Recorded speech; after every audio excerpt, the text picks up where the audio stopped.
Silicon Valley Bank, the banking sector, how does it affect mortgage rates? What's going on? It's been a wild few days in the markets. So I wanted to kind of break it down a little bit as quickly as I can. But first, it's important to understand how a bank makes money and how they work. Welcome to Midweek Mortgage Talk. So if you deposit money into your bank, let's say you have $100,000 to put in your bank as a deposit. What does the bank do with that money? Well, they hold on to about 10% of that. That's $10,000. They keep that liquid cash. The other 90%, they use that money to go ahead and lend out and make other money. Well, in the case of Silicon Valley Bank, a huge chunk of it was used to buy treasuries. Now remember, the other funds they can use and make money too, they're paying you 0.5% on your money, but they're going to earn about 2% on the treasuries and bonds that they bought before these rate hikes that happen.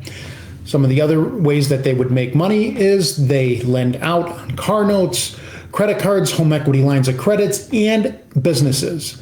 Now, Silicon Valley Bank was a huge supplier to the tech companies, the startups, venture capitalists, and that was an industry that was kind of slowing down. So the tech companies needed some money, and they started pulling their own money out of Silicon Valley Bank.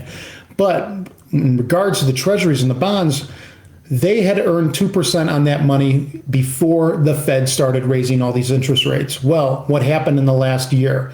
Since the beginning of last year, we've seen the Fed funds rate increase at its quickest pace in quite some time. So now what happens? You and I, people start realizing, well, I can take my money out of the bank and earn elsewhere. For example, I can earn a 5% rate on a short-term treasury, or there's other options out there to earn higher rates. So people start pulling their money out. Well, the Fed rate hike was done too quickly, and there was nowhere to go. So we saw some board members actually pull money out of their bank as well, at Silicon Valley Bank, selling stocks.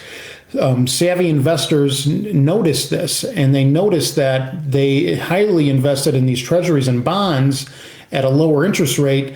And the bank did not have a CRO, a chief risk officer, and their main job is to kind of hedge what's going on in the markets. Well, they didn't have a chief risk officer since April of last year. So now we've got these $15 billion in unrealized losses with the bonds. Investors begin to start shorting stock because they start seeing what's going on. It's drawing more attention, and it was like the perfect storm. People are advised to pull money out. The tech companies were pulling money out of the bank, and last week, $42 billion was pulled out of Silicon Valley Bank, which is huge. They were one of the major regional banks in the country. So it's not as big as what we saw in the great financial crisis, where there was many, and Washington Mutual being one of them. But $42 billion in less than a week is a lot of money to be withdrawn from a bank, along with everything else that was going on. So they were unable to sell stock because of so many shorts. They were unable to borrow because they couldn't cover the withdrawals. So they were forced to sell assets, and they were forced to sell those assets at a loss. And that's what's kind of attributing to this perfect storm.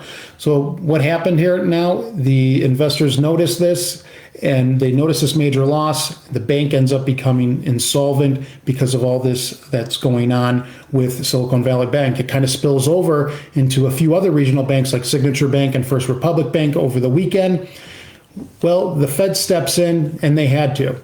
On Friday, actually, Janet Yellen says the banking sector is very resilient. There's nothing to worry about here. Well, Sunday, she says the banks aren't going to get bailed out, or this bank's not going to get bailed out. Sunday afternoon, the Fed kind of realizes, well, we've got to step in. We have to set in place a backstop. And that's what they did, because the FDIC insurance was only covered up to $250,000 in your assets. Well, they stepped in, acted as a backstop. They created a short-term funding program for the banks, and anything over that $250,000 they were going to cover. Why was this so important? Because a lot of those tech companies like Roku, Roblox, you had Intuit, you had major companies that had payroll involved, and this would have affected the consumers out there and being able to pay bills, and that's when it really hurts the economy. So the Fed had to do what they had to do. They stepped in, they created this backstop for those major companies and the banks, Now, who's going to lose the money though? The shareholders of those banks, that bank, Silicon Valley Bank. So if you owned a stock, it's worthless. But the Fed was there to step in. So how does this help out rates, mortgage rates? Well, this is a deflationary event. Some of these events that we're seeing here with the banks. How does that help? Remember, inflation, when that goes down, mortgage rates will tend to fall. And you're seeing that because of these events going on in the banking world. Friday, there was a lot of havoc in the market. The 10-year Treasury had dropped, which affects the mortgage rates as well. So the mortgage rates dropped a little bit. Well, Sunday afternoon, Fed steps in. Monday morning, the market opens up. Rates kind of tick back up. Now, this morning, it spills over into Europe with Credit Suisse. And the central banks, are going to come to the rescue there as well. But there's going to be more scrutiny and less lending and less activity in the market here, which is going to cause a little bit more of deflationary events, and that will help mortgage rates drop as well. So we may see this here coming, in the next few months, or by the end of the year, where our market is very hot right now. Inventory is low. There is so much more demand, so it's important for you to be ready and get qualified by a lender like myself. Take advantage of programs that we have available. We've got a ton of stuff, including our cash guarantee program, which is going to instill confidence in the seller. We'll go through that next week. But it's important to understand what's going on in the banking world.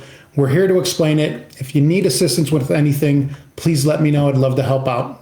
Thanks again, and I'm looking forward to next week on Midweek Mortgage Talk. Bye.